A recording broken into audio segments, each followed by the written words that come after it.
such as Khalid Kweli, Dead Prez, Les Nubians, Flowbots, Kanan, Gil Scott Heron, the late great Gil Scott Heron, salute, R.I.P. Yours truly, Public Enemy, where we got together, came with a new album, The Teacher's Lounge. We're going to go back, we're going to play right now DJ Cable, Motivation.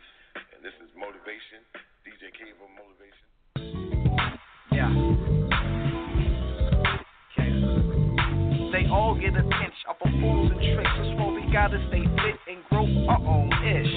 Gotta keep it moving, showing through when they ask what you do for the world. For the world. Gotta keep it moving, showing through when they ask what you do for the world. For the world. Gotta keep it moving, showing through when they ask what you do for the world. For the world. Just got the grant that I worked hard for. I walked in the doors with the money in for. I seen my people living poor, we manifest more. Cleaning up the streets shouldn't seem like a chore. The green economy, that's what I live for. The man, woman, child, that's who I work for. I see them fighting overseas, they should learn more. I see the God in you and me, that's what I aim for. To all my little OGs, just grow more. And if you freeze and save your seeds, you can plant more. First, cultivate the seed and eat raw. Going green, living bling, yes, yes, y'all. Yes, yes, y'all. Drink greens, y'all. Plant greens, y'all. One team, y'all. And if the higher inner peace is all in the mind, y'all. Said you all what you eat and the green for all. Gotta keep it moving, showing through when they ask what you do for the world. For the world. Gotta keep it moving, showing through when they ask what you do for the world. For the world. Yeah, we cultivate the crop. Yeah, the crop. We got the green, the black. Yeah, green, the black. We cultivate the crop. Yeah, the crop. Yeah, we got the green, the black. Yeah, green, the black. See, I got to do this for the mother nature. Most politicians always want like Lady Greater. From the corporate to the hood to the mayor. A lot of people don't we know we up in danger. So get a garden, shorty. You need to get some land. Conserve your water, homie. You need to work your plan. Most of the world starving. We feed it to the cows. Where is the corn now? It's all GMO. Didn't you all know about the Monsanto? They made Agent Orange in the miracle. Nobody didn't hear me. I think I was on mute. Peace, fam. All I need is a text to let me know if y'all can hear me. That's it. Do I sound clear? Just send me a text. Let me know if you hear me. Any Moors? I'm good. All right, we good. We are good. There we go. All right. So like we were saying, again, for those who are listening on the Blog Talk Radio, thank y'all for tuning in. Most importantly, I'm thankful to be here. I can't stress that enough. We were talking about a few things, and thanks to everybody for being patient.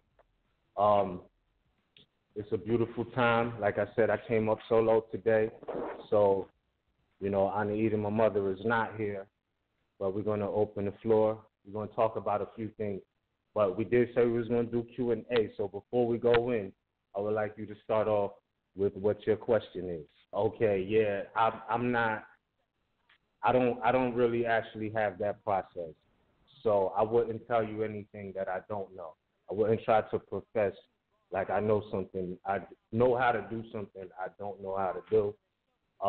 There are some teachers who are more elder and advanced than me in that category, and they will probably be the most likely to give you the favorable reply that you're looking for, you know, and break it down for you, you know.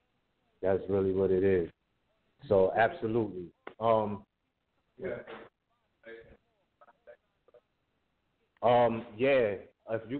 If you go on RVBeypublications.com, there's a calendar of events, and some of those events have changed from time to time, but therein you can see the different, you know, teachers who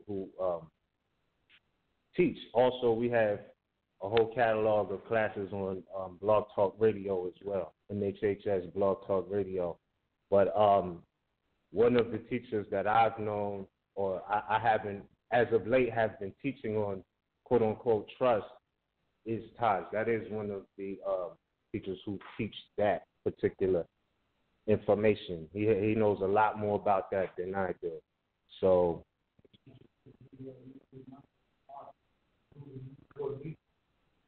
yeah, if that's what you're looking for, there's some links and information on YouTube on that note. Besides that, did you have any other questions?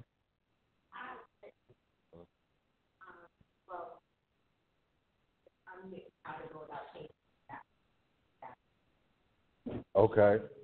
All right. Well, correcting it, if you will, that all starts with knowledge of self.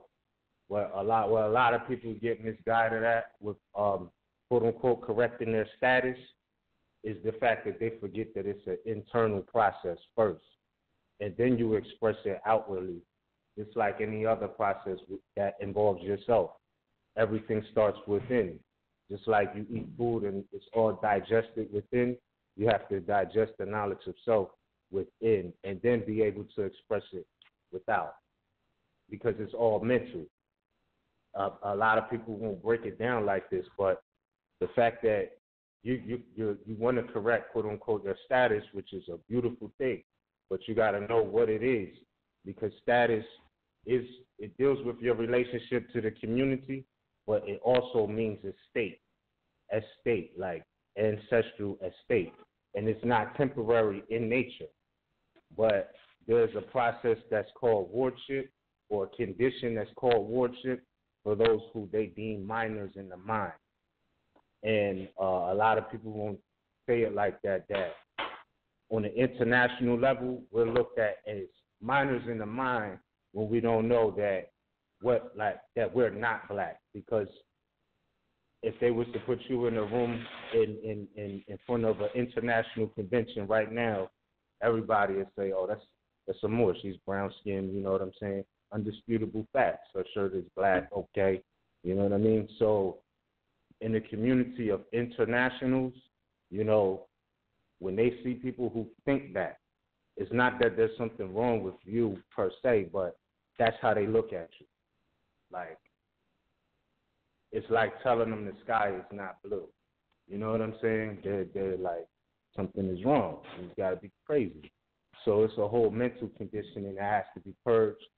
And that's how it usually comes out more beneficial for you when you do correct your status, because it's been said before, you know, declaring your nationality or proclaiming your nationality is not just saying I'm a Moorish American and, you know, North, South, Central America is my ancestral state.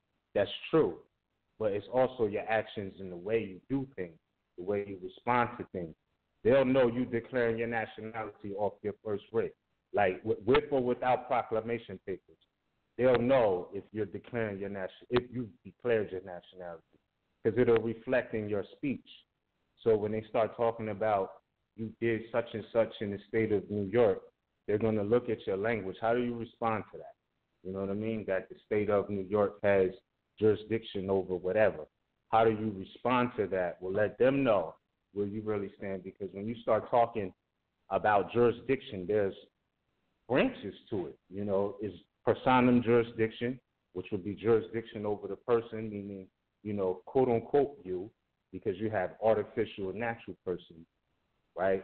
And the artificial person is only recognized to a limited extent in law, because it's an artificial person, i.e. a corporation. It's not natural like you or you.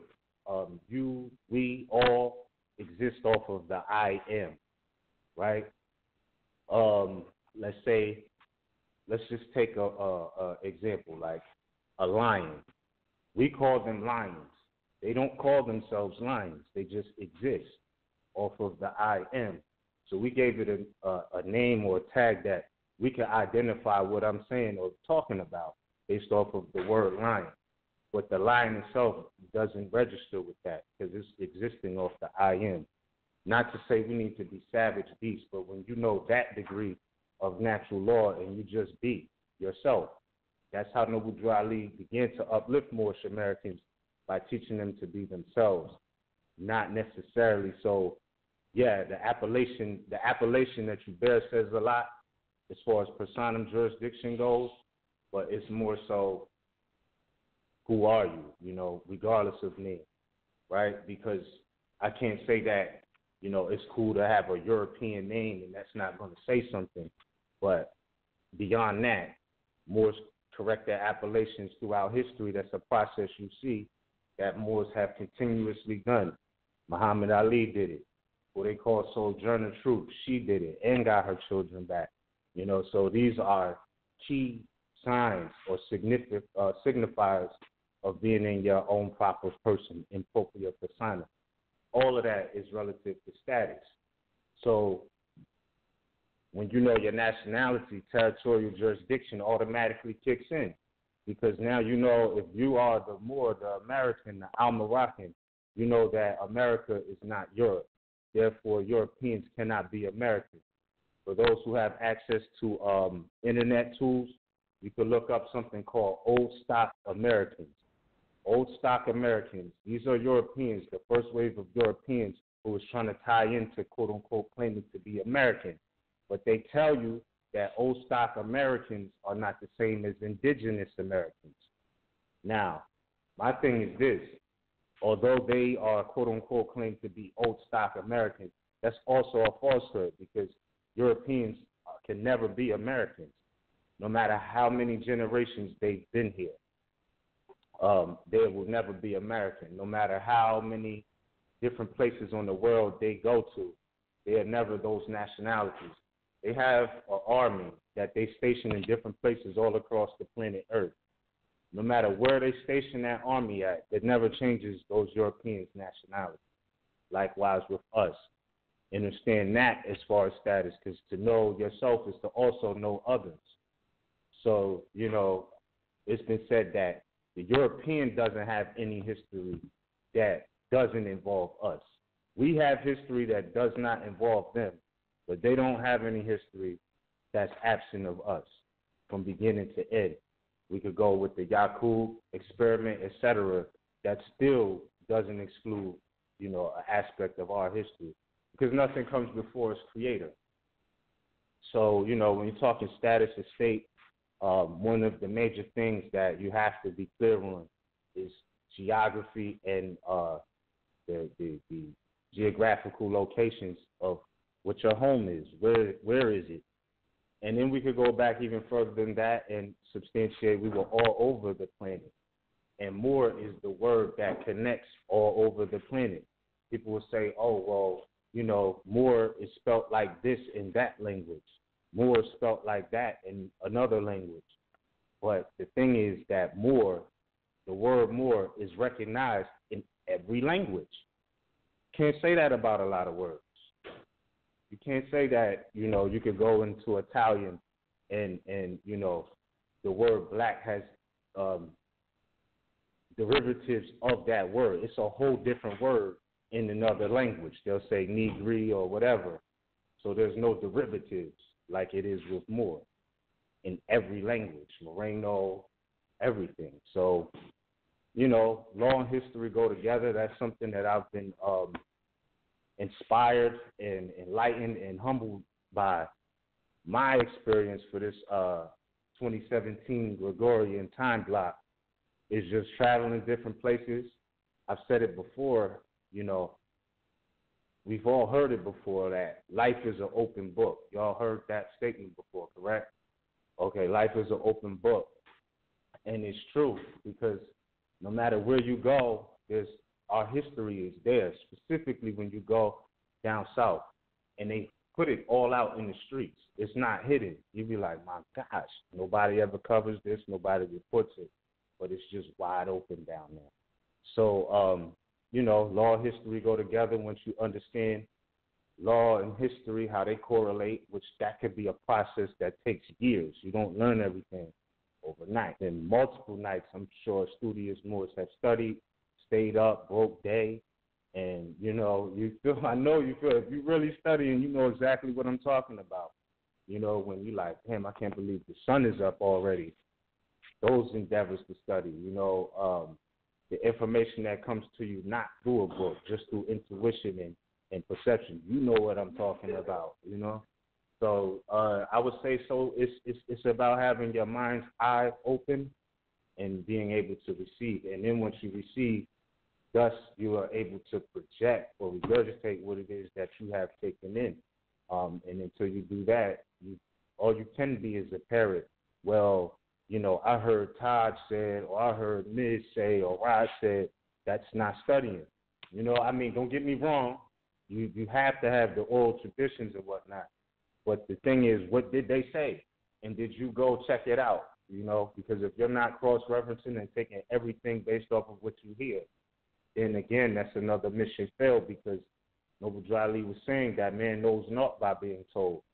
I was explaining this on a Blog Talk Radio about 2 weeks ago. I was saying how over this summer I went down to Fort Monroe. And if anybody knows about the history of Fort Monroe, is anybody familiar with that history? Okay, that's a major part of history that you need to know about, because this is the playing ground for the 14th Amendment. All right, this is where it all started coming together as far as the Unions and Confederates. But I say this: I read the Divine Warning multiple times over a course of years, and I've always seen in there. Noble Dry Lee said that the 14th Amendment brought the North and the South into union. And I got it when he said it, but the history that went behind it, he didn't say that.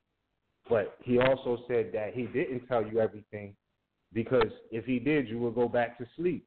So it started to make more sense when I was like, mind's eye studying, like we said before, life is an open book. Now you start to see what was behind what he was saying when he said the 14th Amendment brought the North and South in union, because the Union and Confederates was fighting each other. They weren't always, you know what I mean, quote unquote, good with each other. And the 14th Amendment was never really lawfully substantiated. It was basically the Union saying, all right, we're going to make peace with the Confederates because they wanted to keep, quote unquote, slavery, what they call slavery, or involuntary servitude or whatever. And the Union was like, nah, because mind you, you have Moors fighting for them on both sides, Union and Confederate. But the Union was like, all right, we'll come to terms. You can't have them out in the field anymore, but we're going to make them paper slaves. And that's where the 14th Amendment comes in at, going back to status when you was talking about correcting your status. It is imperative to know about the 14th Amendment, why that language is tricky, and you can't take it on face value, because the whole thing is about status. The 14th Amendment is about status. Natural and artificial is right there when it talks about all persons. And they tell you that all persons that they're talking about are corporations, as is used in the first clause of the 14th Amendment. So, okay, so they're talking about corporations, number one, but then they go ahead to circumscribe the territorial jurisdiction of America to a portion where it says all persons born and naturalized in the United States are citizens of the United States and the state wherein they reside. So that is a dual citizenship. You don't have to go to Italy to have, quote unquote, dual citizenship. And not that United States citizenship or state citizenship is valid, but that is the proof that the Union and the Confederates, because remind you, the Confederates was for state sovereignty. That was their whole thing. We the states and we can have slavery. You can't do nothing about it, until they ran down on certain key places, like the Union ran down on Richmond, captured Richmond, and all of these places. But that was them taking over or making a claim to territorial jurisdiction and setting you up to claim to be a part of it. So when they said that you're a citizen of the United States and the state wherein you reside, that's Union and Confederate. That's what it is. That's the history behind it. And you can't really be a part of any of that, right? Because their whole thing was to make you property and to have you descend as property and your offspring to their families, right? So this is where the quote-unquote paper slave game came in at, all right? It's the history right there, Unions and Confederates. You know, just imagine taking that ride and somebody has quote-unquote contraband in the car and You see the red and blue lights, and you're like, damn, you know what I mean? But imagine if you was looked at as the contraband. Forget if you had anything else on you. Like, they see you, and they like, you contraband. So we don't need to search nothing. Put these cuffs on, you know what I'm saying? That's how they was doing it beastly, like, and getting away with it under subjugation, you know, under subjugation. That's what they did. So they created up artificial jurisdictions, and the only way they keep them going is to have us believe that we are under that status of citizenship. Because, yeah, Noble Drew Ali talked about citizenship, but he was always specific to American citizenship, which is way different than United States citizenship. Going back to what we were saying before, you know, Noble Drew Ali, he established the MST of A, or Moorish Science Temple of America, not a Moorish Science Temple of the United States. It's the difference in the jurisdiction, you know. He said Moorish American, not Moorish United States. He didn't say that. So America, North, South, Central. If you're talking status, which also means a state, you have to know geography, because you can't leave it to a patch of land. That would be tribalism. Nationality is way broader than tribalism on any scale, on any part of the globe. So, you know, keep these things in mind, that when you're correcting your status, for those who might try to, you know, undercut what you're doing, you'll see the language they throw around. Or, well, in the state of, and this is when magistrates start talking like, well, you know, the state law is supreme to the Constitution. The Constitution only applies in federal courts, not state courts. What they're really saying is we're Confederate. Just understand that. That's what they're doing. And it's prohibited to really join in the Constitution for the United States to join any confederation, which is also, again, why the 14th Amendment is invalid. Because if the Constitution was already in effect, and it's telling you that, you know, the United States is barred from entering into any confederation or alliance or anything like that. This is also what substantiates the 14th Amendment being invalid, because that's what brought the North and South in union, the Confederates in the Union. So all of these things, law and history, do go together. Knowing that you're not a slave, understanding the I am, it is the fact that the highest law, or the law that is binding in all countries and at all times, is the law of nature. That is the law that's binding in all countries and at all times, and no laws are valid if they're opposed to the law of nature. So all of that, you know, goes with being your natural self. Please keep in mind that when you talk natural law, that naturalization is not necessarily a process of natural law. It gets tricky with the words sometimes, because you have nationality, right, whereas you nationalize, and then you have naturalization, which is a process for aliens. Keep in mind that, no, real talk, no love, no, you think it's Star Wars, right? Oh, okay, but of course she's a Moorish American, because the island Jamaica, right? They naturalized you under United States jurisdiction when you came, right? But you was already home, really, because Jamaica is an American or Al-Moroccan island. So yeah, you know what I mean. That is like how they say you got quote unquote, and I'm gonna use this for an example. New York City and then New York State. But then, you know, for the city, it's a lot that's island, right? So just because the island is broke off doesn't mean it's not recognized as a part. And on a broader scale, natural law, it's the same thing with Jamaica and the American continent.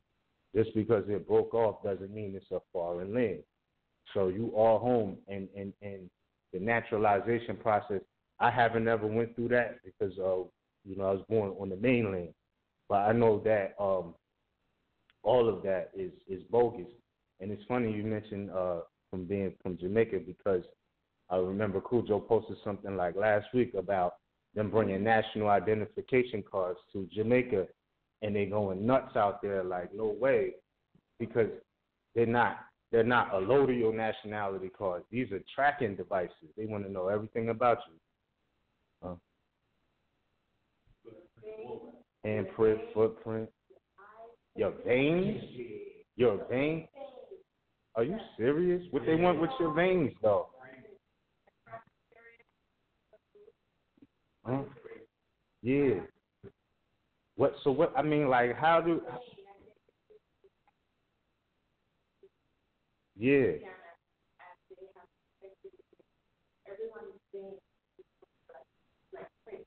Right. Yeah. I mean, I know that for the palm print.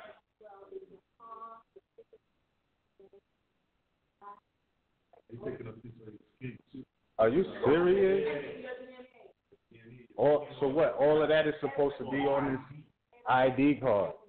So hold on. You telling me that a piece of skin is actually on the ID? Yeah, because that's a little bit too much. But I seen them spazzing out. They like, we don't want that.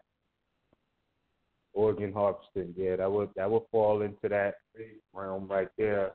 Yeah, I mean, because what? They do it when you go through, like, the airports and stuff, right? They got the body scan. Yeah. Yeah, a lot. Well, you know, it's a lot of missing people. They don't even report on. They don't report on them.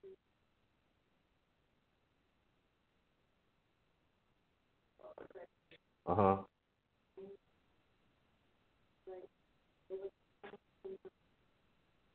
See, that's what I'm saying. But hold on, you just talking Jamaica alone, so-called Jamaica. Man. And that's a small island compared to everything. Right. Goodness. Yeah, it is. Peace, Noble. What's your question? Uh-huh. Okay. I would say my best advice on that, because my travels more so are incontinent, but I do know Moors who have traveled across seas and came back with nothing more or less than a little hold up at the TSA type of thing.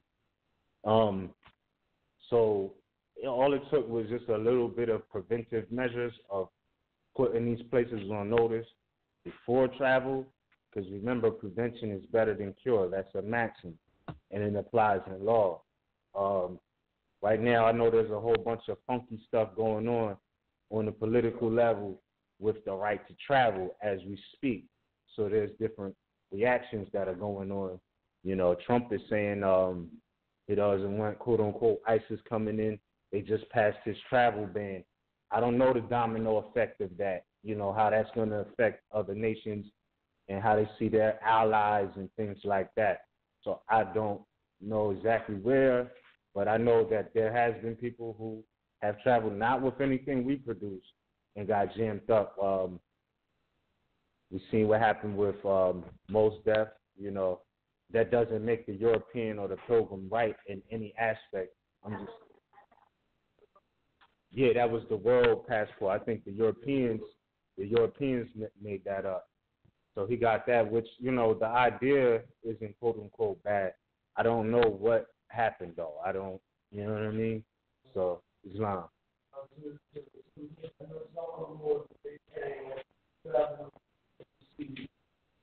Passport is normally used supposed to be at war. If you go in Germany, it's the lower title, it's real name, the lion. You're not going to Germany, you go to the lion. It's how you word it. Find out the real name. You have a whole name. Somewhere in that. So I'm going to look at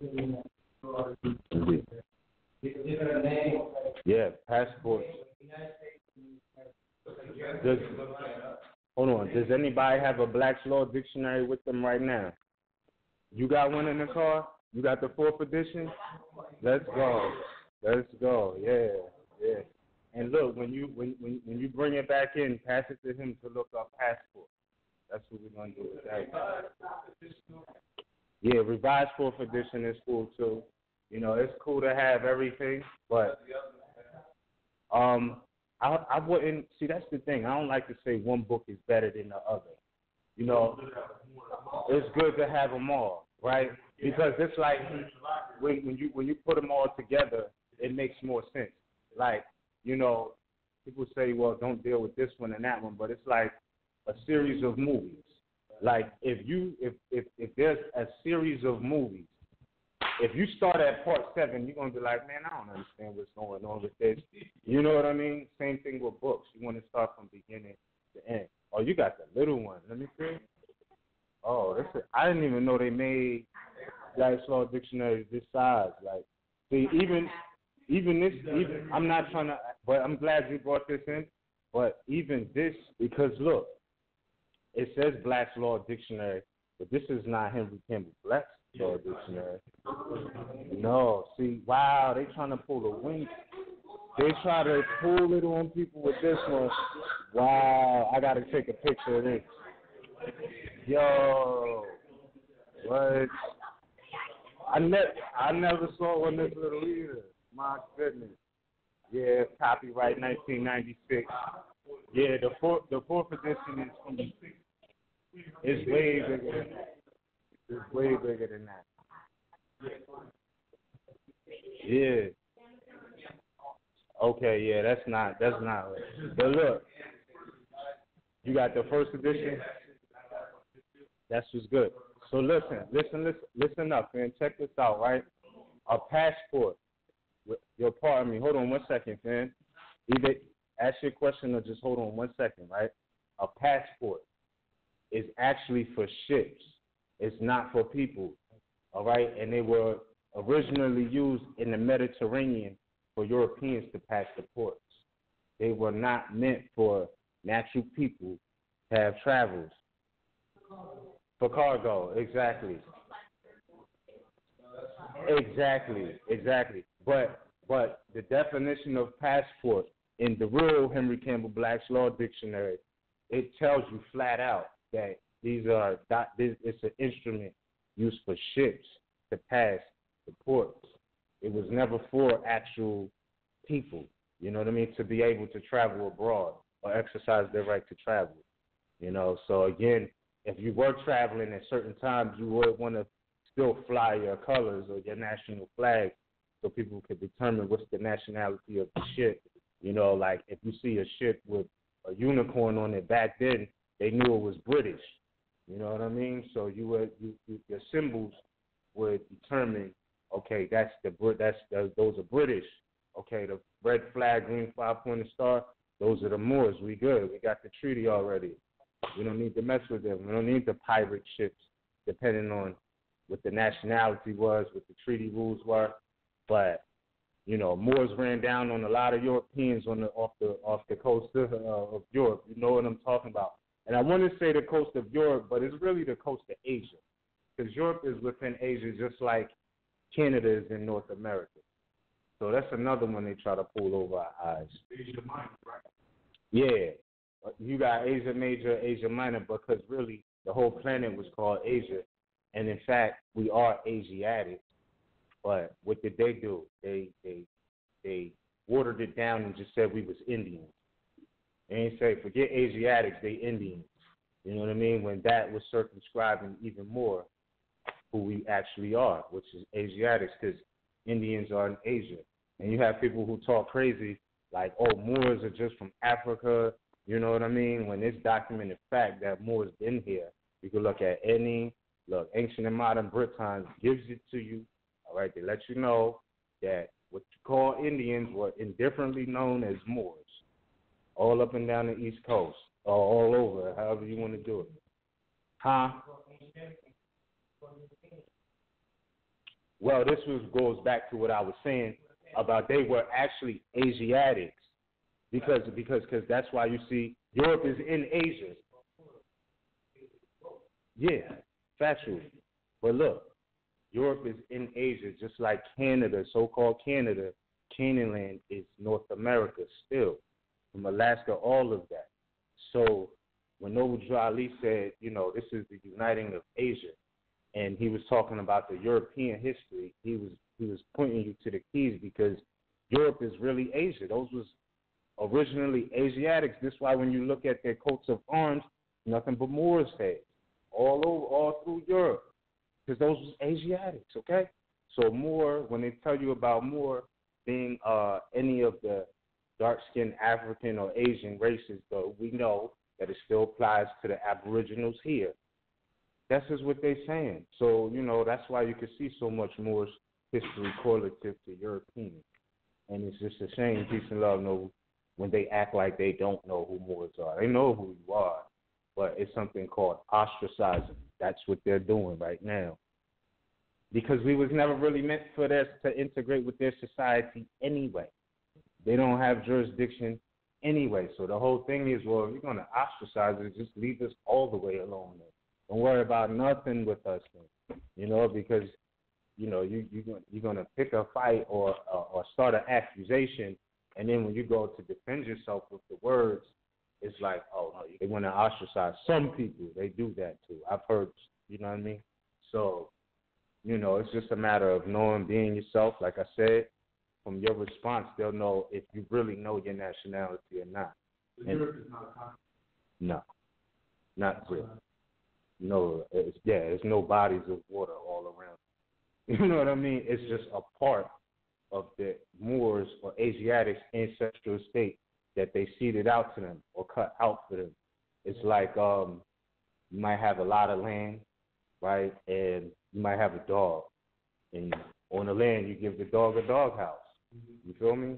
That's basically what Europe is to the rest of the world. That was like, okay, this is y'all playground. Y'all play over here. We're going to be over here. Y'all play in the sandbox. That's why it's so small. It's not really a continent. So here we are today, and it's like, how did the people that started off with something so small expand through conquest, conquering, and colonization, among other things? People selling out, destroying people's reputation. The brother RVBey sent me something earlier today. I found it really, really interesting. It was some history dealing with the Moors in Europe, and the story it was saying in the book. He sent me a picture straight out the book with the highlights, and it was talking about how it was a European who was considered to be a Christian warrior, right? But he was playing both sides of the fence. He was fighting for Moors and he was fighting for Europeans. They just recognized him as a Christian warrior because he was the one who took over, I want to say Valencia, Spain. I might be wrong. Huh? I think so. You might be right. It might be El Cid. Okay, right, because he wasn't necessarily all the way for the Christians. They just gave him high reverence when he took over. He was a mercenary. Yeah. Absolutely. But they try to brand him a Christian warrior because his defeat of Moorish fort was so prominent and so changing in the course of history that they was like, oh, nah, he's a Christian warrior. But he took Christians' heads for Moors, too. He was a both sides of the field player, so.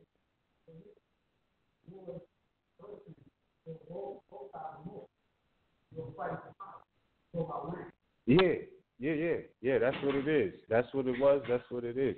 It has always been about the land because exactly. But because remind you, they had a very small portion, and it's like anybody else. When you have a little, you want a lot. Yeah, that's what it was about.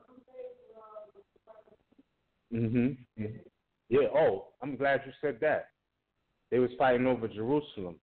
Now, y'all heard, what was it, like last week? Trump declared Jerusalem the capital of, quote, Israel. Where did he get that jurisdiction from? You know what I mean? He don't really have it, but that was a crusade move. They're going nuts over there. That was definitely a crusade move. Yeah.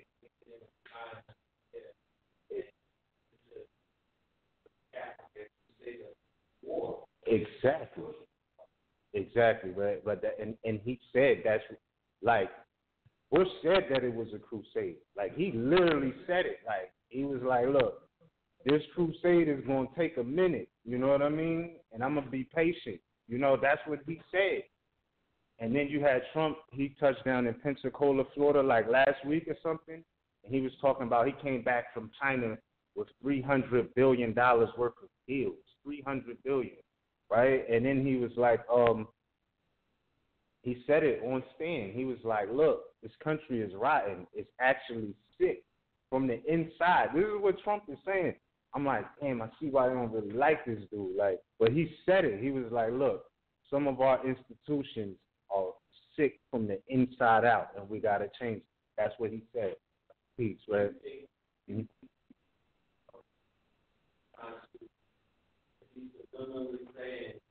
China and they claim their rotten population. They killed 6 million of their own. Yeah. Right. Yeah. Uh-huh. Right, yeah. Yeah. Yeah. Yeah.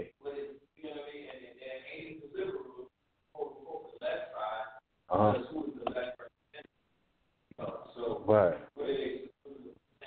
Not talking about Europeans on, maybe the ones on dope, but not the other ones. Not necessarily. No. This is why they tight. Because he low key, he's repping for the Confederates low key. You know what I'm saying? It's not even low key, right? Though, really. I mean, because he's not like there. He's not up there like I'm the president of the Confederate States of America. He's recognized. Yes.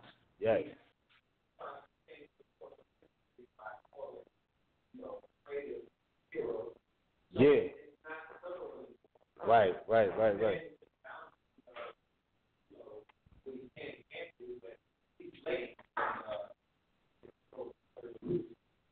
Exactly. Yeah, that's what I'm saying. So Trump is blatant.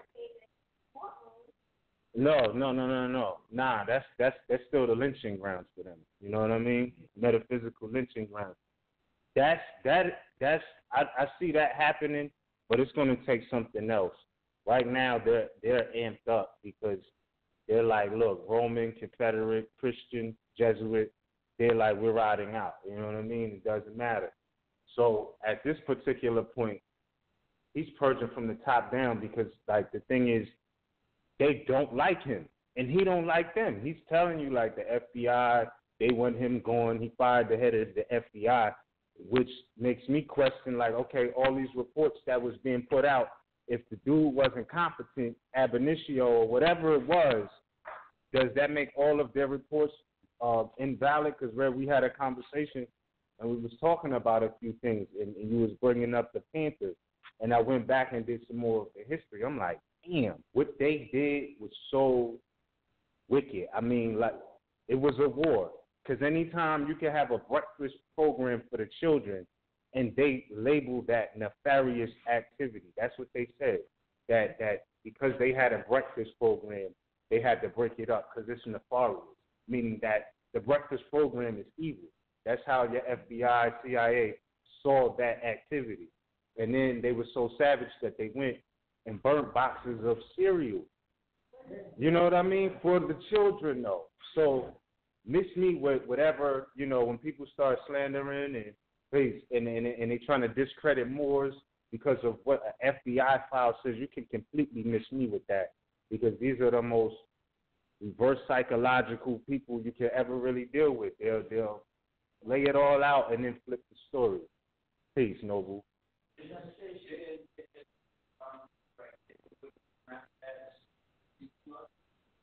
So they demonized the adopted. Yeah. There was no free school. Right. Exactly.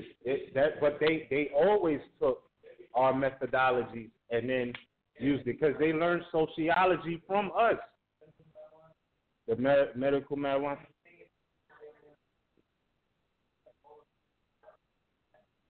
Right. Yeah. Yup. And it was never unlawful. It was never unlawful.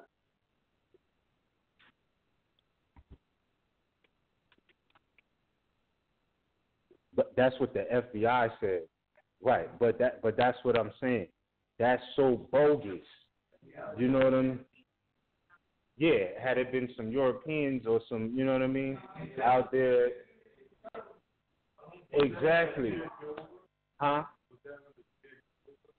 That was a later mandate. You feel what I'm saying? Like, because what was Hoover? What year was Hoover? Yeah. Hoover lasted 7 presidents. Factually.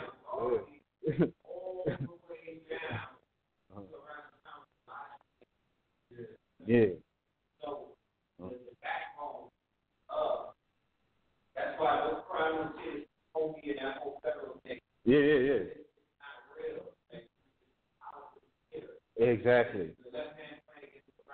Right. That whole DNA built off of taking our people down the mind. The show Boardwalk Empire show. Yes, Boardwalk Empire was the truth. Nope. Yep. They were only focused on the uprising of intellect and intellectual movement, the Renaissance, all of these things. Yep. Inside of our, even our own people. So that was the federal mandate. And remember, when our people would come down south, they would go down there and nobody got arrested. Either the Fed. Yeah. Not everybody else that they want. Like, right. They were just playing. You know what I mean? They were really. Indeed. So that's what that was, and you see residuals and all of that still to this day. So, There's a comment made. I don't know how true this is. But that's Harvey.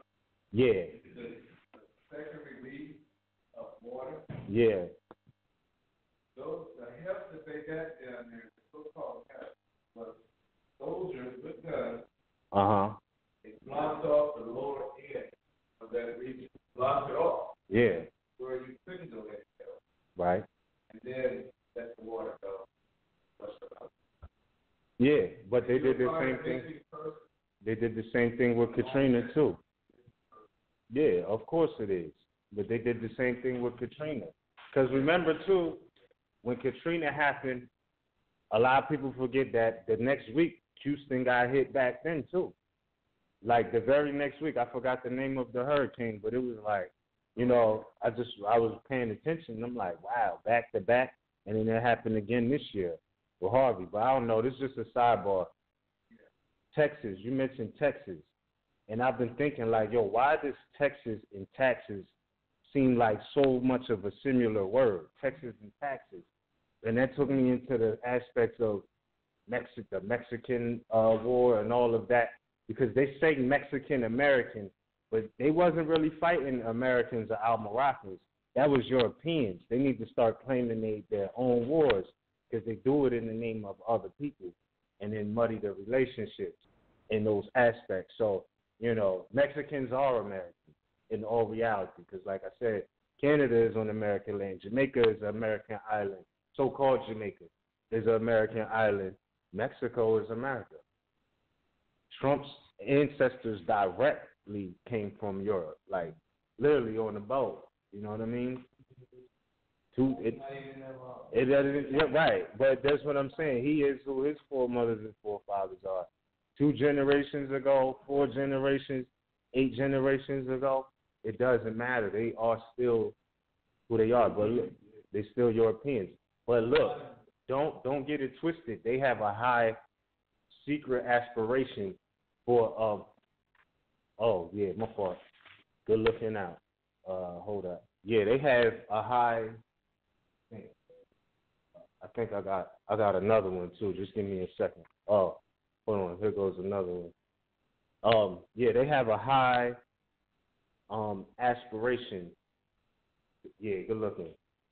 To be Moors or to, soak up the Moorish culture, including Trump though, because when you really look at his legacy, he's all about Moorish Muslim culture, really low key, like a lot of them are, in secret, for their own benefit, and then they come out and run the artificial game, on the corporate boss moves, if you will.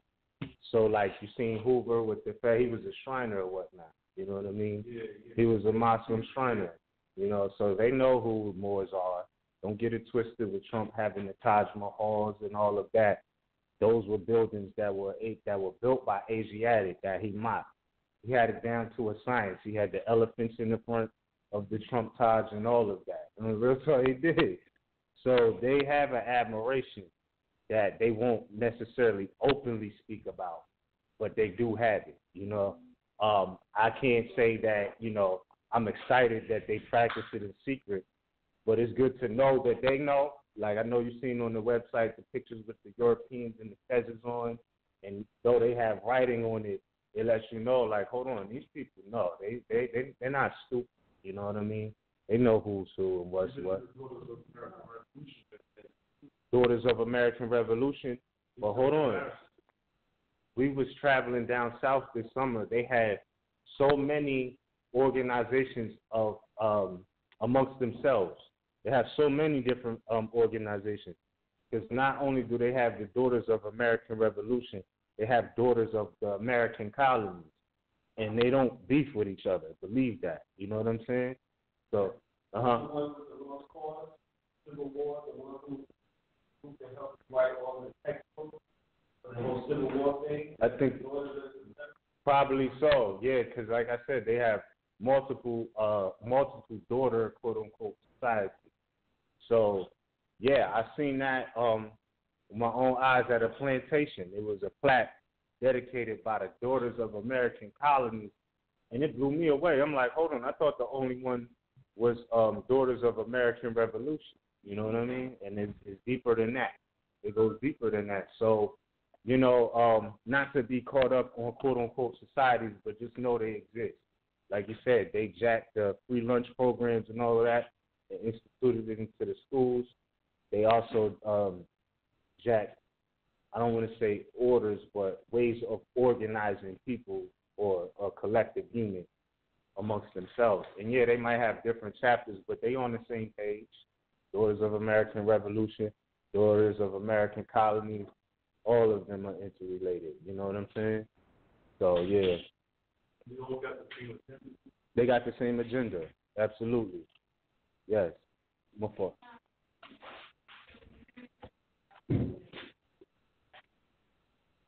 Yeah.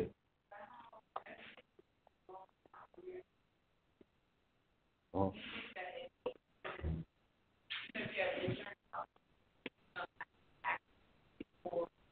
Yeah. Oh, yeah, well, some things they do like that on purpose. Like, they won't call it what it is. They probably did, don't get me wrong, and I'm glad you said that because that does make sense too. But look at this. I don't know if y'all remember, but it was like, I want to say either 2012 or 2013, specifically on the East Coast. I don't know. It was like definitely in the Jersey, Philly area. Like, I would say it was a tornado that came through and knocked so many trees down. This was, you know what I'm talking about? Exactly, right? It knocked so many trees down. It was like, well, hold on. Why, if it was a tornado, then how come no roofs got ripped off? I mean, traffic lights was tossed different places. But I think it was a low-class tornado. But they didn't call it that, because on insurance policies, they would have to make certain payouts. Same thing with Hurricane Sandy. Chris Christie didn't want to call it Hurricane Sandy because they would have had to make payouts. They called it Superstorm Sandy, going back to jurisdiction, because now you're talking about a whole nother class of activity. So if we're saying, oh, this wasn't a hurricane, it was a superstorm, you know what I mean? They don't have any liability under that, you know what I mean? Yeah.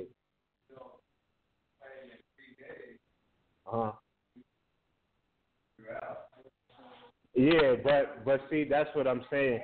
That's all color of law because they don't want to make the payout. They don't want to, because, I mean, if you go through a devastation, right, it's probably going to take you 24 hours to even soak it up, like, dang, to even know what you got to do next. You know what I mean? Let alone, calling somebody for help. You first help yourself. You get the water out, even if you got to get the wet back or the dry shot back or whatever it is to get yourself right. And then, come on, 3 days, how many millions of people are on the line trying to call? So that's intentionally to push or squeeze you out and waive that. That's what they do. They do slick, sneaky stuff like that. You know what I mean? And switch up words. So, again, I wanted to make that point with the comparison of Superstorm Sandy opposed to Hurricane Sandy. When you put things in different jurisdictions, different rules apply. So it's not that we hate our people, but when we say black, okay, compared to Moor. Now, I'm not saying that randomly on the street, on the face of things, like Moor's never caught problems before. That's not the case, but I'm just saying there's a different jurisdiction. It's certain things that are just not recognized, you know what I mean? There's a whole nother process or policy for that. But though we, as people, natural people, love all of our people the same, well, no matter what. But we just need you to know that that's it. It's jurisdiction. It's liabilities versus non-liabilities. And that's what they play with. Heavy all the time. So this is like an adjective? Yes, absolutely. It's an adjective. Person, place, or thing that's non-existent. So it's like, you know what I mean? Like it's like being a hurricane, but you calling yourself a superstorm. They're not. I never heard of somebody calling a hurricane a superstorm ever until anybody else. I mean, we've heard of bad storms, snowstorms, hailstorms. I never heard of superstorm until Hurricane Sandy hit. Because they would have had to make payouts. Peace, brother Gene Arnold.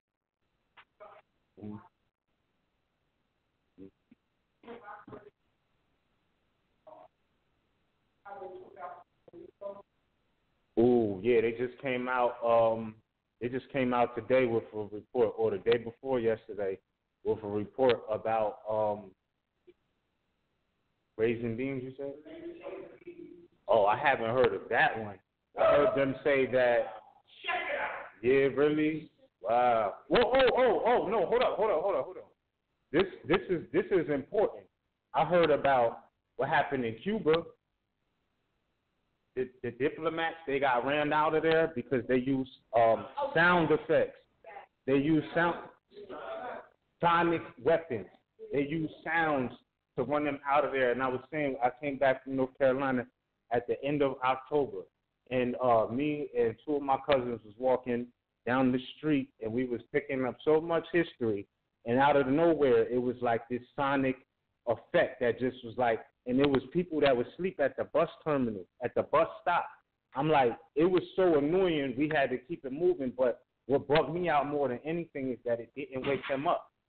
I'm like, yo, how are they not waking up from this? Because they got tapped into a frequency. I guess over a period of time from sleeping outside, they just like, so I'm like, that has to be a certain level of programming. Because even if you set an alarm clock, you wake up to it. They was not moving. I'm like, yo, this is crazy. And then a couple weeks after that, they came out with a report. Because I'm thinking, like, it was offensive. I'm like, yo, this feel like we're being attacked by this sonic sound right now. Telling you, Charlotte, North Carolina, so-called. And then I seen that on the news. I'm like, oh, it's definitely real. Sonic warfare is real. So they pulled diplomats out of Cuba. So likened to what he was saying, quote-unquote, U.S. diplomats out of Cuba. So likened to what Gene Arnold was saying about the laser technology. I remember of them speaking of that. I'm not sure if that was in the King Alfred, though. I might be King Alfred plan. I might be wrong. It might be in Behold the Pale Horse. I know that sounds like Star Wars to some people, but it's a reality. It's a reality. You know what I mean? Because think about this. They could do laser surgery on you. So they could touch you without, you know what I mean, an actual physical object. The vaporizers. That's what that is. That in the King Alpha? I heard about the vaporizers. I don't know if that's in the King Alpha. Well, actually, it's not. It's not. They make you think it is, because when you see the new, what's quote unquote new technology, believe me, they like 5 decades ahead on something else. You know what I mean? So when they showed you the hoverboard and Back to the Future, it existed back then. You know what I'm saying? Just like with the Star Trek and all of that. Yeah, all of that. It already back then it existed. It's just now, okay, we on to something else. The public could utilize this under monetarization, not monetization. Trust me, they monitor everything. They was talking about that. You know, it's just so much, man. So, where we at? Okay, cool. So, yeah, I find that very interesting that technology is also being utilized as a weapon. You know, physically, mentally, all types of things. Peace, right?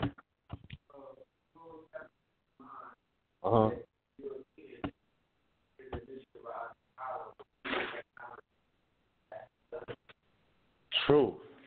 The gun.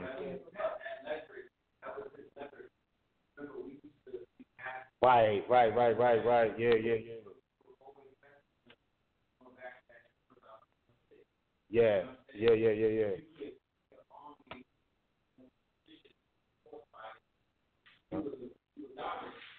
Right. Mhm. Yep.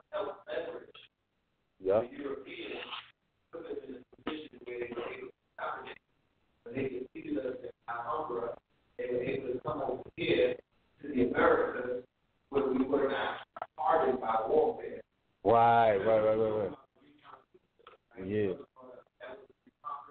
Yup.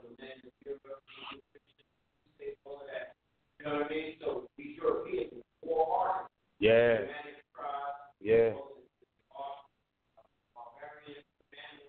So when they came over here, brothers got spears. You know what I'm saying? Right, yeah.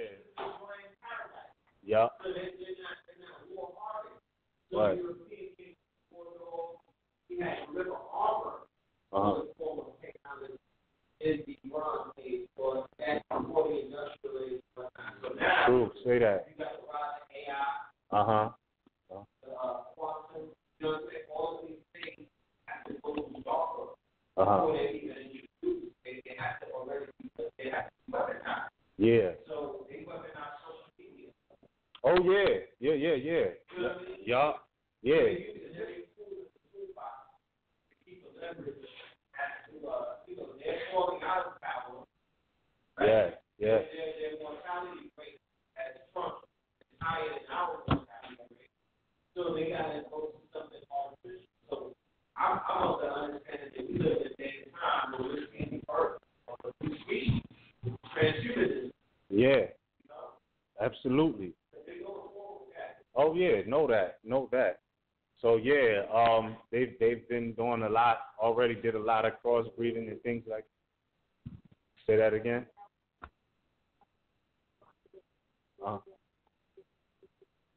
Tiny human brains or tiny parts of human brains.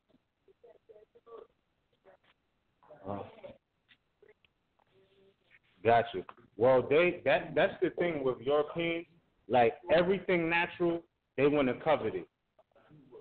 Anything natural, they trying to covet that straight off the bat.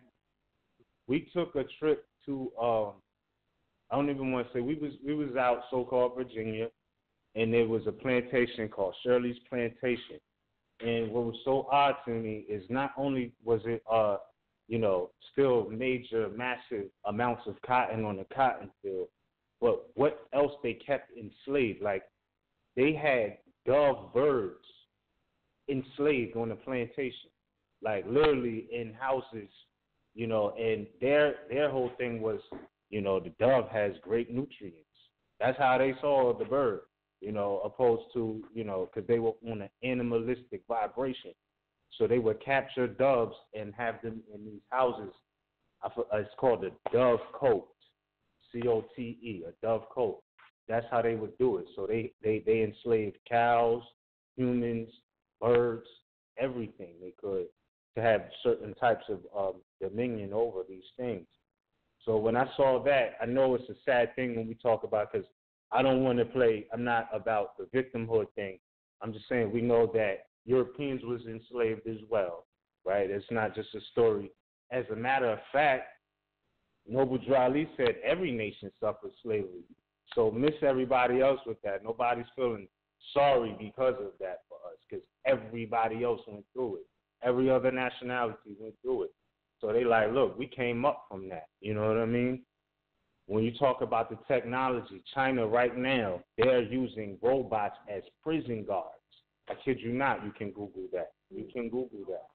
They're using robots as prison guards. So the technology is amped up. And, you know, this is not to put anybody in fear or none of that, but it's the reality. We had a company out so-called Boston, right? Boston, I think it's Boston what? Boston Mechanics or something like that. You know what I'm talking about? Where they got that's what it is, Boston Dynamics. You know exactly what I'm talking about. And they got replicas of cheetahs and robots and, you know, remote control cars that could flip onto the roof and then jump down without being broke. It's just so much. So, like when you were saying about the technology, like they are way ahead of what they put out there right now. They have who? Sex robots. That's crazy. That's crazy. You know what I'm saying? You want to know how you know about that. Please, no. All right. Uh-huh.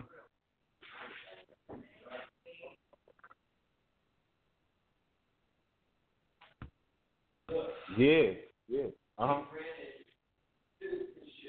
Uh-huh. Yeah. Oh, yeah. I saw that. Yeah. Uh-huh. Uh-huh. Uh-huh. I see. Sophia, after they granted Sophia's citizenship, they had a corruption roundup of all of the princes. There's a billionaire investment of $200 in Saudi Arabia. These are the hotels in Saudi Arabia being tortured by Americans because AI is, we're not talking about regular robots right now, we're talking about AI, and they're utilizing algorithms where there was a robot that was able to find out all of the corruption by scanning social media, emails, all of these things of these officials in Saudi Arabia. So by granting citizenship, now it works for whoever is in control in Saudi Arabia. So you're not playing no regular, we just got RoboCop walking around. Right. Taking it to another level to leverage the power that they're losing because the whole world is turning against them. Yeah. And because Saudi Arabia is better with the Israelis and the Americans and whatnot. Yeah, with the Europeans, because remind you, earlier in the year, Trump, he made his rounds. He went to Saudi Arabia, he went to Rome, right, to see the Pope, and he went somewhere else. I forgot where else he went. Where else was it? I don't know. They was all over the. Well, he went to China like a couple weeks ago. But I'm talking about earlier in the year. That big. He went to Israel. Yeah. Uh-huh.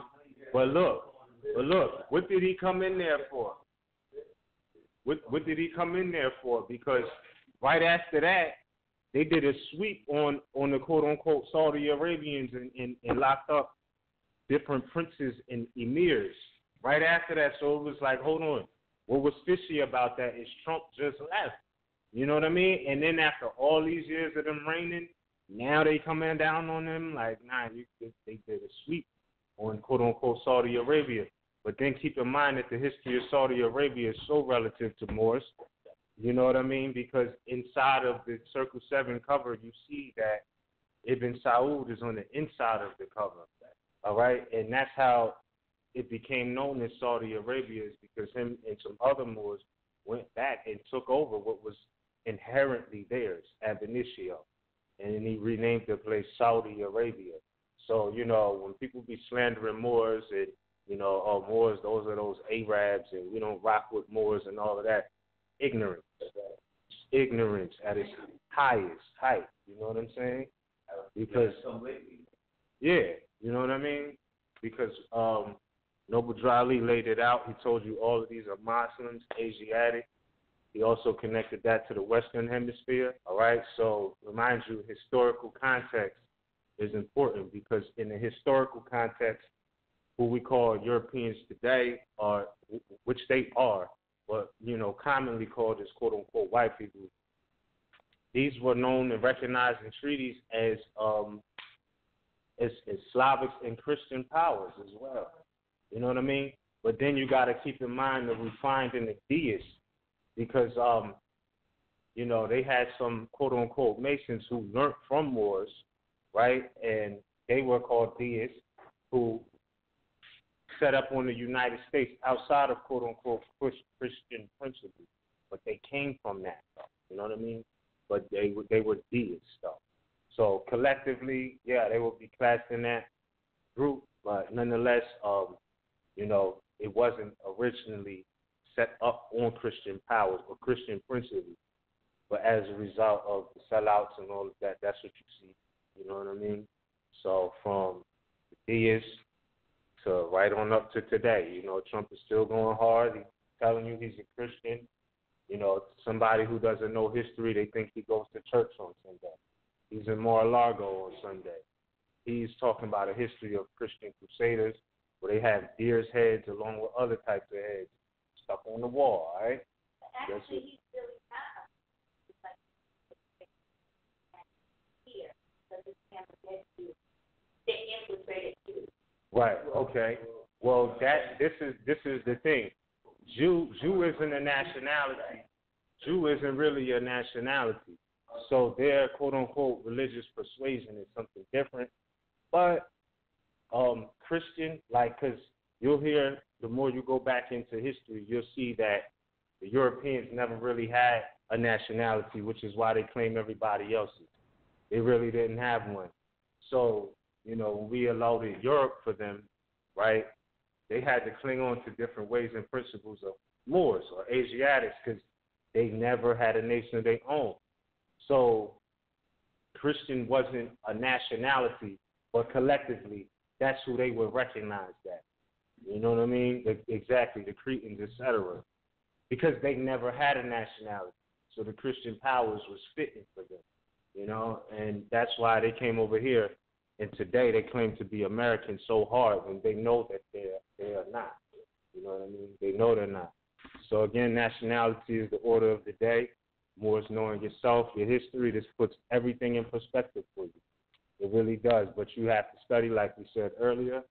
You don't swallow your food whole. You have to digest it and, regurgitate it out.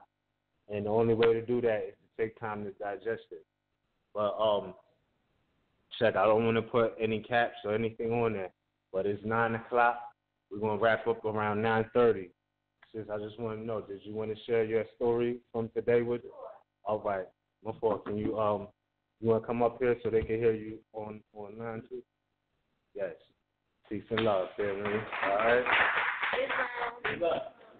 I'm Beverly L. It was a small case today. I was in court earlier today, and there was a problem with this particular courthouse because I tried to serve the papers, but then somehow they must have got lost, and this is like my third attempt of coming back because I had to have it postponed a few times. So they should have had all my affidavit already and, my whole nationality thing already, and I don't think they did. So I had more affidavits that I presented them with. One for default judgment because no one answered me for my affidavit of fact of the, for my special appearance and my objection to the jurisdiction. So anyway, so I guess the prosecutor got the paperwork. So when I came in here, finally when he called me to come up because that's how they do it in that courtroom. You have to him first before you can move forward. So, I was nice. We don't believe in this. None of this crap. None of this. That has nothing to do with here, and we don't believe none of that. Has the nerve to throw the papers at me. Practically threw the papers in my face. Meanwhile, we're in the court. Court is going on. And I'm sitting down, and he's like, just get out of here with that. Get out of here with that. And what? And where were you born? I was like, I didn't tell him where I was born. I was like, but I already corrected my birth certificate, had it exemplified. Oh, you had it exemplified. Just get out of here with this. Get out. And all yelling at me now. And so I got up. I was like, I have your oath of office. You have to hear me. You have to give me due process. You took an oath to the Constitution.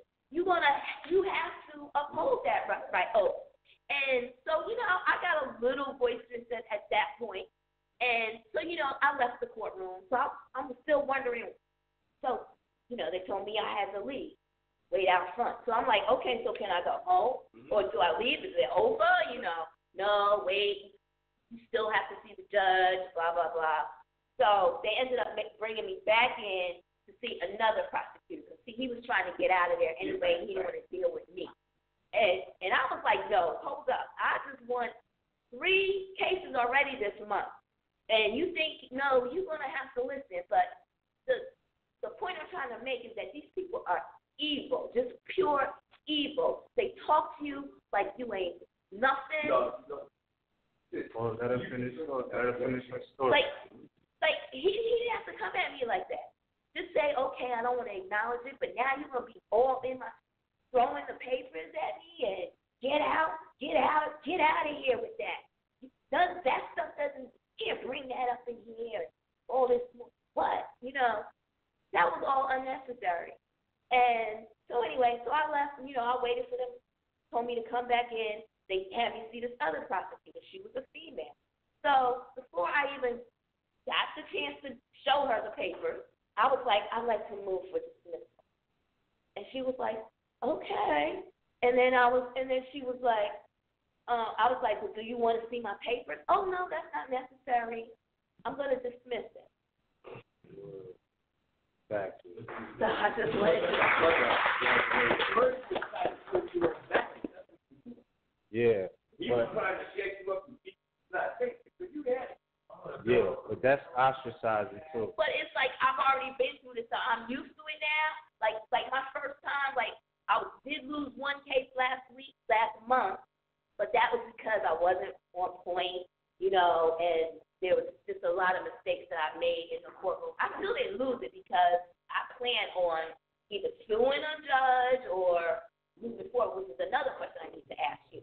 Like when they make you go to trial, put in a plea for you, and all of this, even though I already went to the judges of the judges, and I already filed paperwork against the judge for doing all of that. But, his final judgment was found me guilty. I need to pay some money. So now what do I do? Do I do a mandamus? Yeah, well, you could do because they're saying you could do an appeal, but appeal is for people who are pleading. Yeah. Like, please, I'm not doing none of that. You could do a writ of error coram vobis, you know what I mean, which is letting them know that it's an error before the court, which would be that they entered in a sham plea. A sham plea. Do you know what a sham plea is? I know what you're talking about, yes. No. Like, you need to know what it is. I'm going to write everything down. I'm going to write everything down. But know what it is, though. You know what I mean? Like, it's nothing to be taken because that's an actual definition. Again, sham plea. And you can't look it up in that one, all right? Yeah, put that in the trash. And one more thing I want to say. Hold on, Jay. You got the 4th edition with you? And so then now, by the time the judge did call me to come up, she never even looked me in the face. She just called my name. I got up there. She asked me about, how do you, do you raise your hand or do you affirm or none of that. She just says, okay, they want want to dismiss, I grant you the dismissal. And I was just like, have a nice day. Right. Have a good evening. But the other thing is, the person who went up before me, her other girl, her case got dismissed too, but they still made her pay court fees for the day. Yeah, and I was like, I know she ain't going to do that with me today. And she did. Right. She took that. I'm not paying nothing. They tried that on me before. Congratulations, right, girl?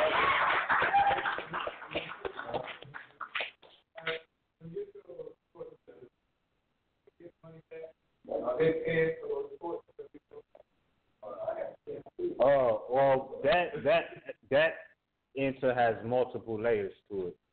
Because first off, you got to know what's money and what's not. Are you demanding?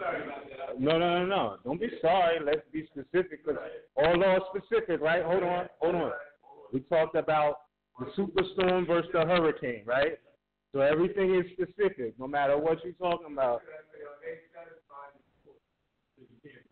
It depends on what you're putting in. I don't know. Different people have different cases. I don't know. You know what I'm saying? I don't know. If she put in the tort, or did you just go for the case to be dismissed? Because I know that for the most part, a lot of people fight the case. You know, they create the paper trail, which is, you know, a part of the suit, and then go for, like, how Sis got it dismissed today. She might want to go back and sue them for what they did, because she already got the freedom of the Mantis to do that. And person, exactly. So, yeah. El Elion, good for social. Yeah, full position. Yeah. Now, look, this is evidence of study right here. Like, I've never seen a melted Black's Law Dictionary. Like, this joint is melted. Yeah, see, this is what it looked like. You know what I mean? And, like, hold on, let me see. This is exactly what it looked like. Champlain. I was about to go back to passport real quick. Yeah. Hold on. Champlain, though. Let me see, because you know how it is in the dictionary. It might be under the word plea, and then it'll have Champlain, or it might be under sham. I'm going to find out. I'm going to pull it right now. Yeah. About to say, I know it got to be a Moor here with a 4th edition Black's Law. Has to be. Yeah. No, it's all good. Look, but that's a good lesson you got today. You got a good lesson. You don't need that right there. You don't need that. Oh, y'all. Yeah. Uh-huh.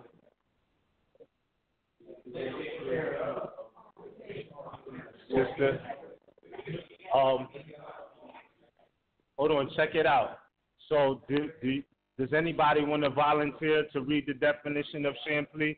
I don't mind, but if anybody wants to volunteer, it's fine. If not, I'll read it out loud. Okay. So, I'll read it out loud.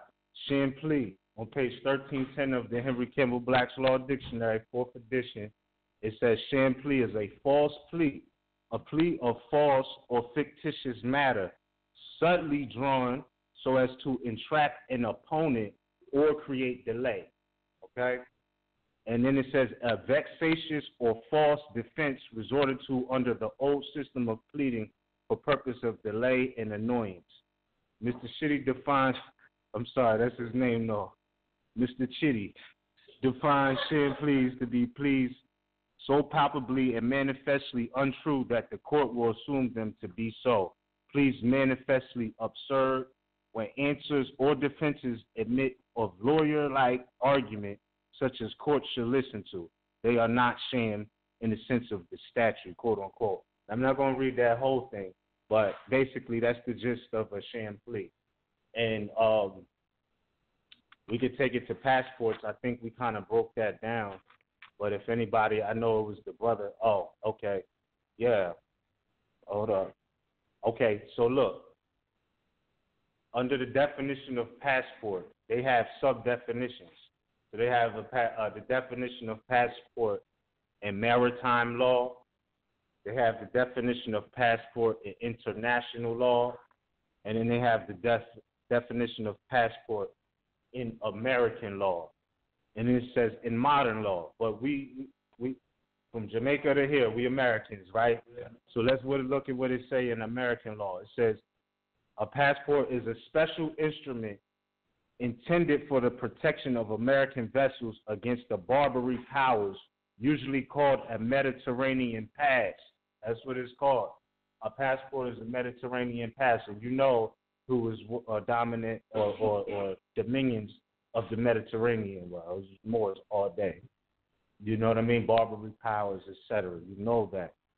Also, a document addressed to foreign powers which certifies that the quote-unquote person therein described is a citizen of the United States and which requests for him while abroad permission to come and go as well as lawful aid and protection. But look, again, citizens of the United States, which is a fraud ab initio. That's what I was saying. It's the difference between American citizenship and United States citizenship. And the American citizenship is way broader than United States. So in American law, that's what it is. There's no United States, quote-unquote, citizenship that is legit, because they say that comes directly from the 14th Amendment. And they hit you with the dual citizenship, state citizen and United States citizen, which only refers to corporations.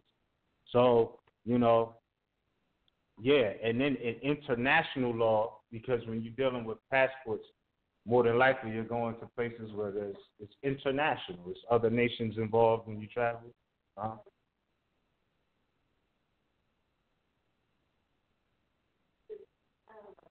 Well, this the thing.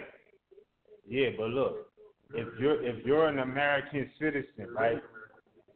Yeah, like if you was born in Jamaica, like literally you would be an American citizen, not a United States citizen.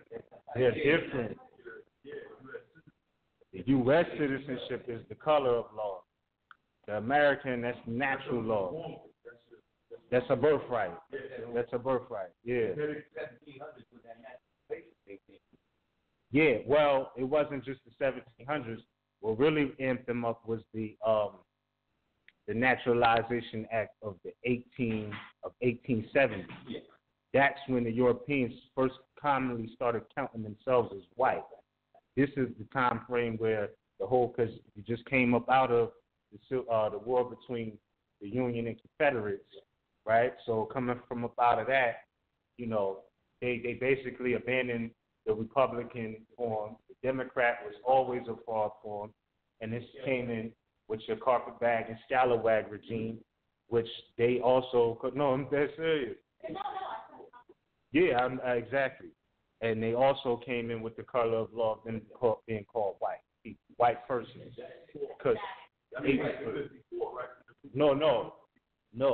But see, this is what I'm saying. Things like you plant seeds and then they manifest later. So yeah, 1854 they took Ku Klux Klan oath, but that wasn't law until I don't even want to say it's law. It came into a Naturalization Act in 1870.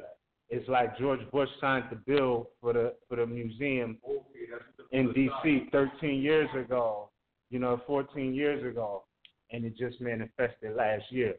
So yeah, the idea comes before the manifestation. So yeah, they were saying that in 1854, but in law they wasn't recognized as that because they gave you the definition of free white persons and didn't apply to the Caucasian race. And it does not mean European race, Caucasian, none of that. So that's basically when the act went into their favor, if you even want to say that. Because, again, this is right out of them coming out of the Union and Confederacy, So the 1860 time frame to now is so vital because this is where a lot of the flip happened at right from that time frame. So, yeah. Another question. Exactly. Right. Exactly. Because remember, they adjourned the Synodia, what was that, 1861? 60 or 61? It was 1861. So, boom. So right after that, here, that was the carpetbag, scallywag, and all of that right behind it. I'm serious. It was right there.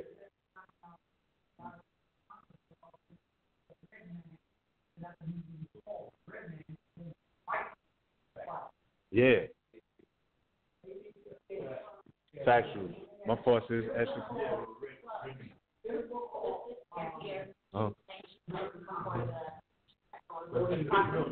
Yeah.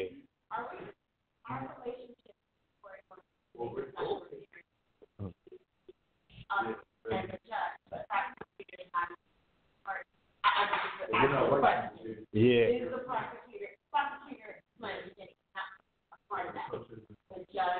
All right. Let's put this in perspective real quick. Okay, so special appearances for testing jurisdiction or the validity of service. That's what a special appearance is for. No matter who's in the room, we've seen special appearances where the wall is just lined with police spectating. You know what I mean? It doesn't matter who else is in the room. You're there to challenge jurisdiction or the validity of service, because mind you, due process of law is also service. So there has to be proper service and processes too. So with the statuses for the record, all of that, because again, those are the two attributes, jurisdiction, validity of service. But look, no. So whenever you are dealing with a quote-unquote court, a so-called court anyway, there has to be an accuser. So if somebody accuses you, it's not your job to go there and prove them right or wrong. It's their job to prove that their claim is right. So you got to have rebuttals, and the whole point now, this is the thing. There are certain venues for different arguments. So let's say that a policy enforcer pulls you over, they give you a ticket, they say the state of New York is going against whoever they put on the paper, and they take you to a municipal court to have a hearing case. Special appearance would be, something called venue jurisdiction. This person alleged that, the state is a party. All parties must be identified. And being as though the parties are identified now, the municipal venue would never have jurisdiction because the original jurisdiction is in one Supreme Court. The Supreme Court, in all cases where a state shall be a party. So you more so got to be able to identify who is the parties, thus who has the jurisdiction. You know what I mean? Because certain cases are out of different magistrates or judges' jurisdiction. They can't hear them. So I think, what is small claims court? Up to 25,000, 5,000? Okay, anything outside of that is a different jurisdiction. Because jurisdiction is not based off of fiat, but just to give you an example. Yeah, right, exactly. It's not valid. It's not valid.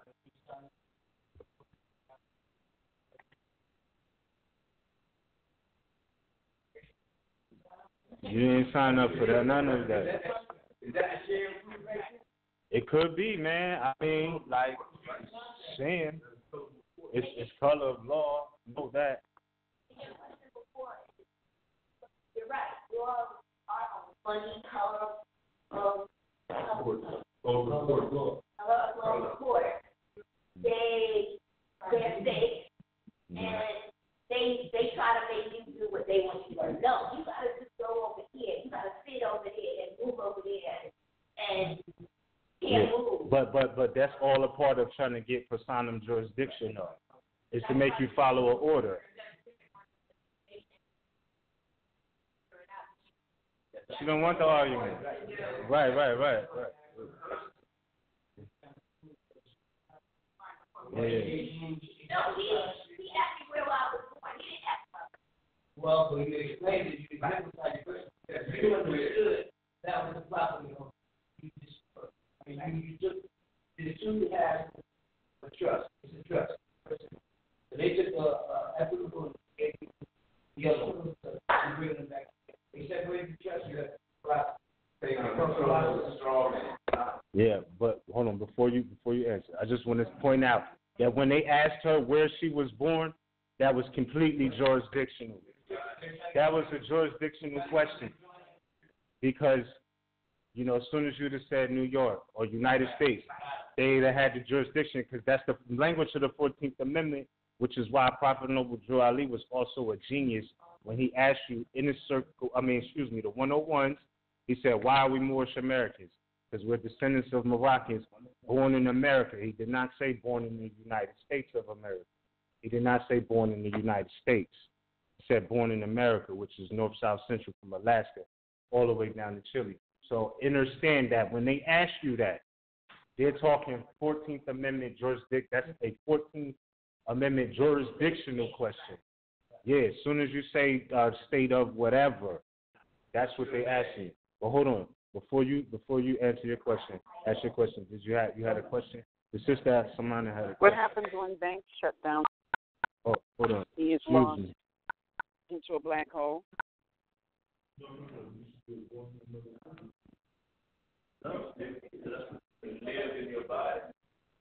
My fault. Can you say that again? I don't know what just happened, but hold on, y'all.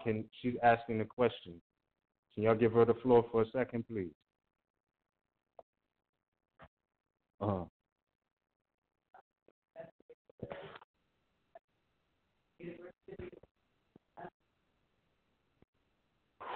It's a lot of ways to go about that. We could definitely speak on that because you could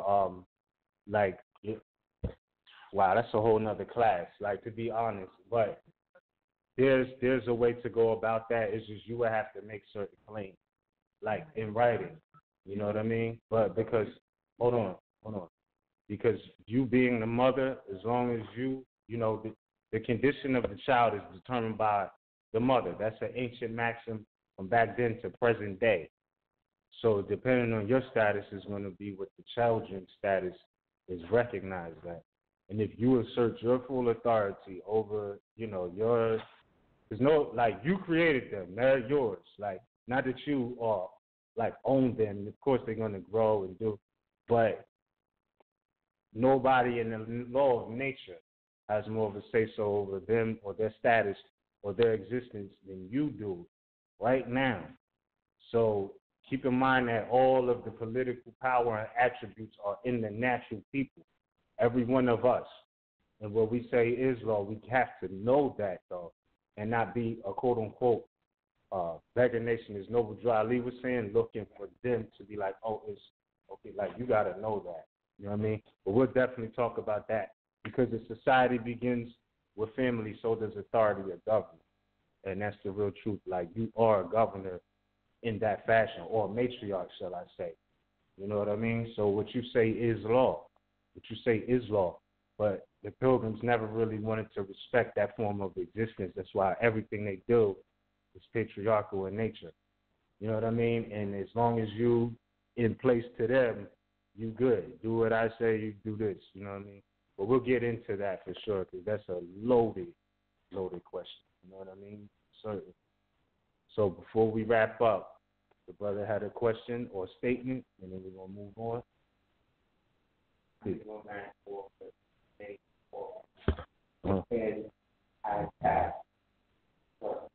Because it doesn't matter if the judge says it's this or that. That's perfect. That's stamp. That's paper. No matter how you put it, you're going back in there. Yeah. I attack off the rip. I attack first. Right. I know I attacked first. I mean, years ago when they first did this west, said, I'm not married to you. Just put it here. Give me a point nobody. That person in jail. And they still had to go through the search. They want to go through when they in jail to ask her to appoint somebody to marry.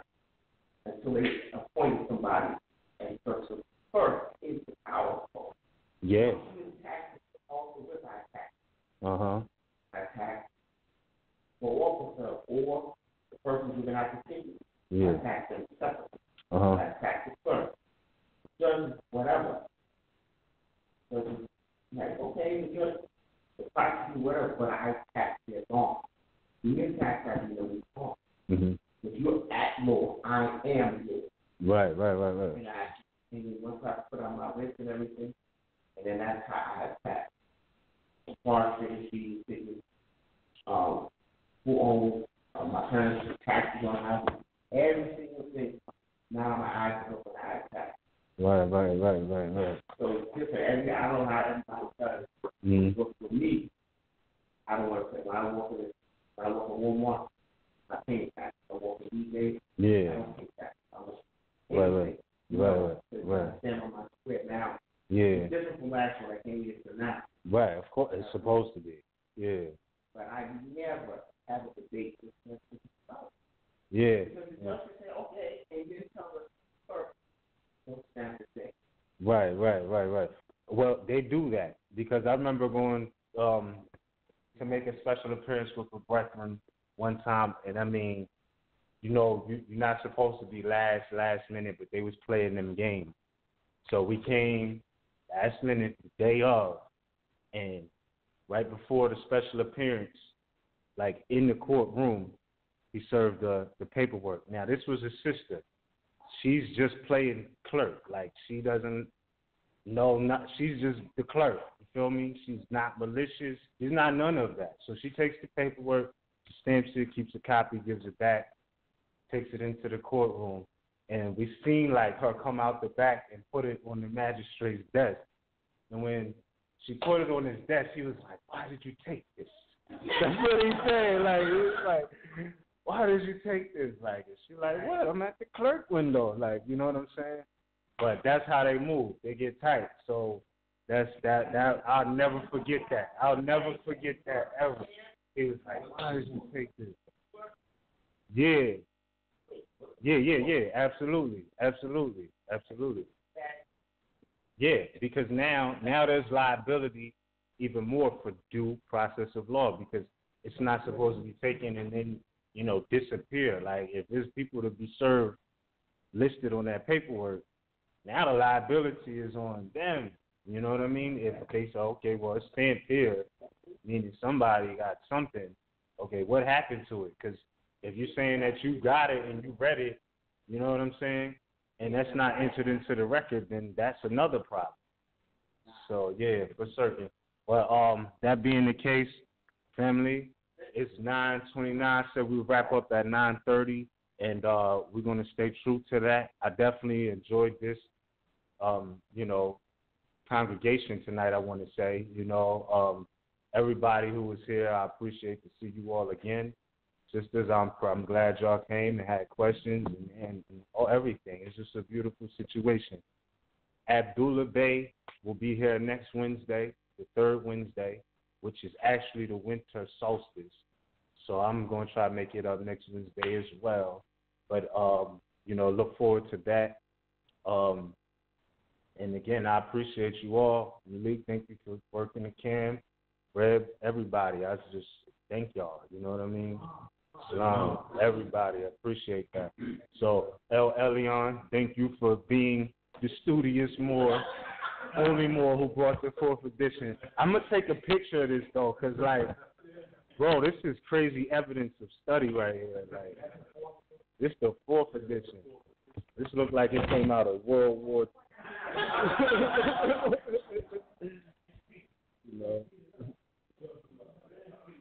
Yeah, hold on, my fault. I don't know if I just knocked off. Hold on. My fault, because let's see. Oh no, I'm on. I think I'm good. What you say, bro? Yeah, 1310. Page 1310. Yeah. Champlain. Yeah, Champlain. Page 1310. Yeah, at the very bottom. Which y'all should? Oh, my fault. Hold on. Before we go, Brother Lawrence, you was trying to add something too, right?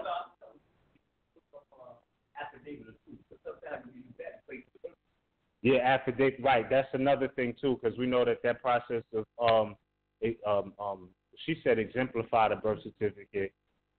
I don't know. Affidavit of truth, affidavit of fact.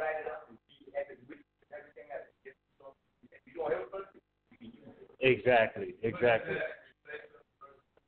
Yeah.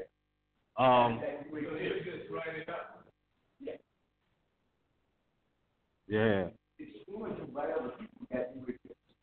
So with that being said, Brother Lawrence, you want to close this out, bro?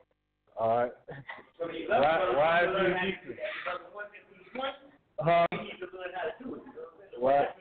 he why is he speaking, bro? 5 on the left. Oh, just for the record.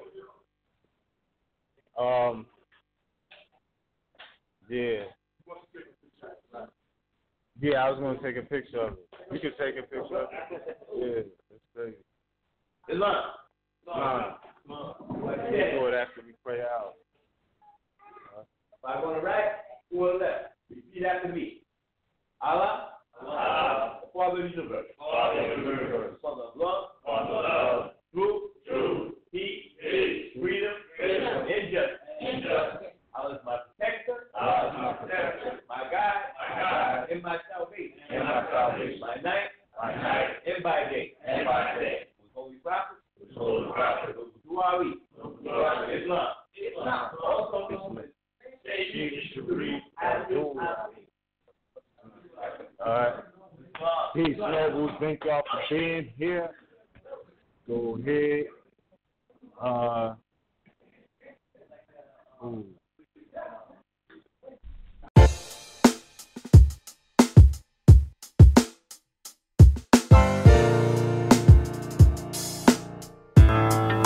Moorish Divine and National. MHTA. Moorish Holy Temple of Science. MSTA. Moorish Science Temple of America. Light Self. Uplifted Great. Lower Self Affiliates. Guilty Crime. Productions. Summer Farm Militia. You already know what it is. Anonymous in the building.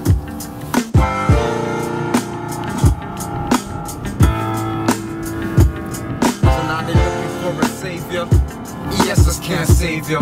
Most likely one to enslave you. And from the cradle to the grave, what? Indoctrination's what they gave us. Made us, played us, but we played ourselves.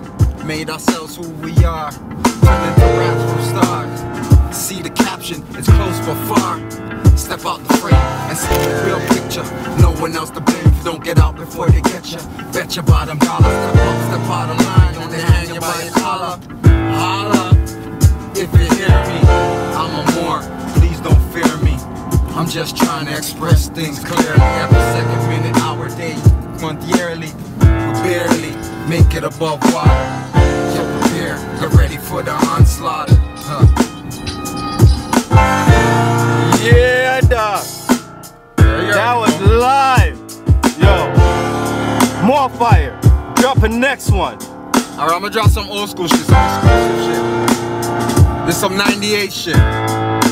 This is off the Crime Connects album, Maybe and Sketch TVs.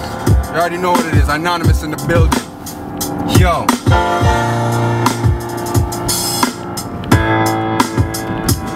So now the times are getting shorter, days are getting colder, and gradually we're physically getting older. So now it's time to strengthen up your mind, wise up mentally, rise to the full capacity. Now see true heights to reach the point of eternity. Collaborate with true brethren that you trust. Evaluate the situation, be patient and don't rush. Now plan your escape before it's too late. That's a must, rid of all the vanity. Wash away the lust, infatuation with material. That shit's got to get flushed. One guarantee you got in life is a return back to dust. So live just. Cause in these times of deception where they placed us, so now we have tribulations daily facing us. To keep their money and the system running, they get to use gunning. And if you ain't on your guard, things can be stunning. See, they're very cunning, but can't manipulate the meek. So Jah sent and chose I and I to guide the weak and teach, so they can read the highest peak of the mountain called Zion. Now take heed to the awakening of the lion, and though he's humble, he walks fast on the concrete of the jungle. And food's scarce everywhere, so there's a constant rumble. But now we pierce through Babylon, so very soon they crumble. And they're scared of our origin, so behind their back they plot and mumble. Yo, and they know where we're from, they know where the foundation, but neglect all the facts, they wanna send us back home. Don't take our demands, they devise their own plans. Prepare for disaster, replicate and make clones. Rep the truth shall be shown. That's why I hold this microphone, to make it known, to get to use that they no longer have to roam.